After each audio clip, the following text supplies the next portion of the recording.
Now the ledger rig, this is probably my favourite rig. I tend to use this most of the time when I'm what we call bottom dunking, fishing on the baits on the bottom in the channels or anywhere like that, in 10, 15, 20, 30 metres of water, even deeper, and very popular on the west coast of the North Island. In fact, that's all they do. And what I like about it is you've got the sinker at the bottom, you've got the hooks above it, so the hooks, the baits are between you and the weight. And if you haven't done a lot of fishing, you can detect the strikes a lot easier when you're feeling the fish bite the bait and the hook is below it. When it's the other way around, like the running rig, you've got the weight between you and the fish, and quite often you don't feel them until they're either hooked or the bait's gone. So anyway, I like the ledger rig. Now, as to what weight nylon we use for our traces, again, better to go lighter than heavy. Generally, 30, 40 pound is fine. For most of your snapper fishing, 40 pounds is plenty. If you're heading out into really deep water out in the Bay of Plenty or out seriously deep water, you'd probably go up to 60 or 70 pounds because bigger fish, bigger hooks, everything's on a bigger scale. 90% of our fishing, 30 or 40 pounds is fine.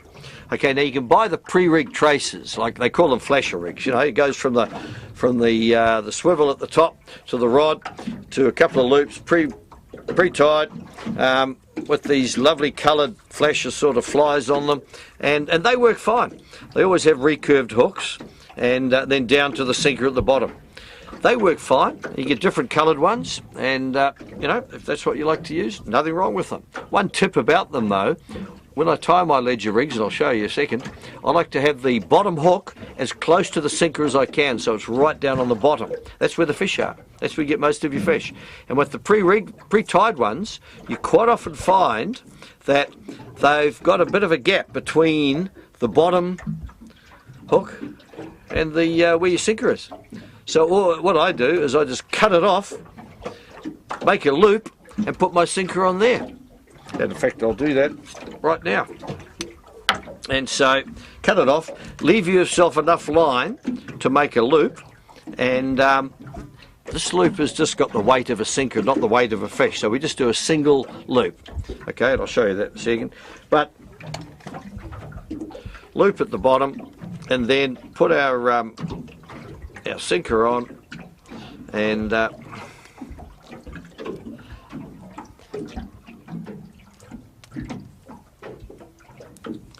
there we go. We have our amended flasher rig with the sinker right up hard against the bottom hook, and that bottom hook's going to be on the bottom, and that's where you'll get most of your fish.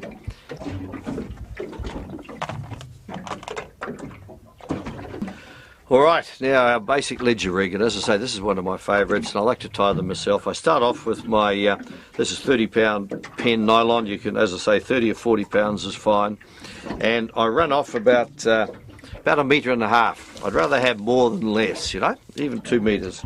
And what determines the length of your ledger rig trace is how far you are from the water. If you're in a big boat, like a charter boat, and you've got high sides, you'll need a slightly longer trace because you've got to be able to reach over and grab the trace to pull the fish up. You never wind them up on the rod till they're right up out of the water, and you can't wind the swivel through the end anyway. And I don't like to grab the main line because that's a lot lighter, and pull the fish in on that. So you want a longer trace if you're in a big boat. Like mine, close to the water, it doesn't have to be so long. So I start off with around 1.5 metres. Bottom end, I tie a simple loop, right? I've got the tag end, I'm just making a loop, and this is for the sinker. So it doesn't take a lot of weight. So I just double the line, like that, little loop, bring that through, pull it tight, and I've got a loop, okay? And that's going to be for the sinker. Now, as I've said, I like to have my first hook down by the sinker, so I hold the knot where the loop is, run back enough line to tie the loop for the hook, like that. It's doubled, okay, it's sort of starting at the sinker loop, turn it around, make a little loop in the doubled line, and then through once, remember, twice, 3 times. 3 times for this loop, because this is a fishing loop, okay, and we put one of our hooks on that.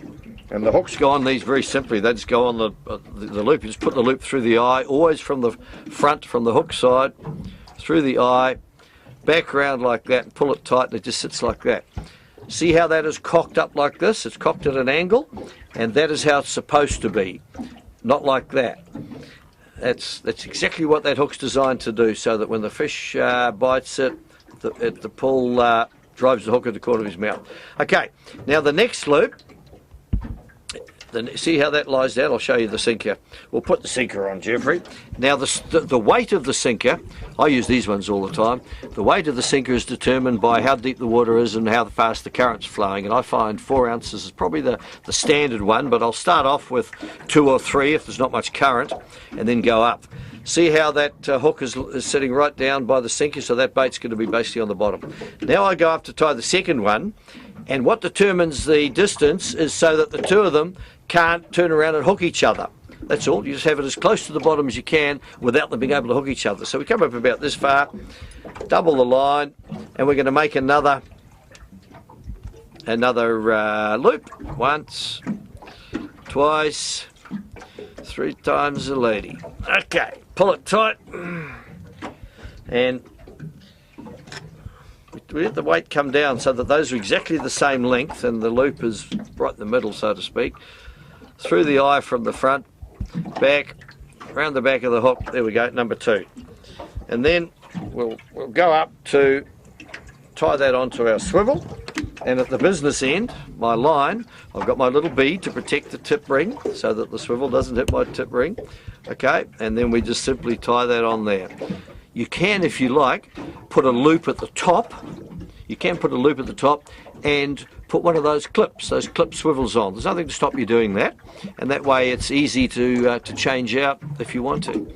Anyway, clinch knot, 1, 2, 3, 4, 5, 6, back through itself again, pull it tight, there we go. Look at that. You don't have to cut these tag ends off, but I like it to look neat.